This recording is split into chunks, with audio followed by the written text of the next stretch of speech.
Finally ఇది 99వ రోజు. So guys చెప్తున్నా కదా, నాకైతే మళ్ళీ పుట్టినట్టుంది. I just feels like it's my rebirth. నేను ట్రాన్స్ఫర్మేషన్ తీసుకొచ్చిన నా ఫిజిక్ని చూసుకొని కాదు నేను ఇవన్నీ మాటలు మాట్లాడేది. నేను ఒక పీక్ డౌన్ఫాల్ నుంచి ఎట్లా రికవర్ అయ్యేసి వచ్చిన, నా స్ట్రాంగ్ మైండ్ సెట్ని ఎట్లా బిల్డ్ చేసుకొని వచ్చిన అనే విధానాన్ని నాకు చూసుకుని ఉంటే నాకు మళ్ళీ పుట్టినట్టు అనిపిస్తుంది. మనం ట్రాన్స్ఫార్మ్ అయిన ఫిజిక్ని చూసుకొని అయితే నాకు అంత సాటిస్ఫాక్షన్ లేదు, but I'm very very very happy. మనం ఆల్మోస్ట్ 19.5 కిలోలు తగ్గినాం ఈ దగ్గర 100 రోజులల్లో. మజాక్ అయితే కాదు, అస్సలు అంటే అస్సలు కాదు. మీరు నా డే 1 రోజు ఫోటో చూస్తేనే మీకు వామిటింగ్ వచ్చేస్తుంది. సో అట్లాంటిది నాకెట్లా ఉంటుందో మీరే ఊహించుకోండి.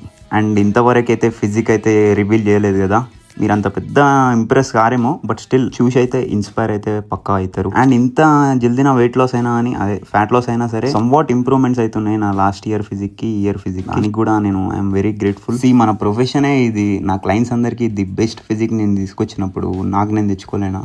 నా వర్క్ లా నిర్మోహమాటంగా ఐఎమ్ వెరీ హ్యాపీ. నా మైండ్ సెట్టే సరిపోదు అని చెప్తుంటుంది. అంటే ఏం వచ్చినా కానీ ఏం సాధించినా కానీ మనకి సరిపోదనే ఫీలింగ్, అది ఎప్పటికీ నెవర్ ఎండింగ్ స్టోరీ. అది దాన్ని పక్క పెడితే ఫైనల్లీ మనం 100 రోజులనైతే సక్సెస్ఫుల్గా కంప్లీట్ చేసుకున్నాం. రేపు నా కండిషన్ రివీల్ చూసి మీ ఇంప్రెషన్, మీ కామెంట్స్, మీ ఒపీనియన్, మీ స్పందన అన్నీ కలిపి కామెంట్ల రూపంలో తెలియజేస్తే I feel very happy again. See you all. 1 day is all we have. See you again.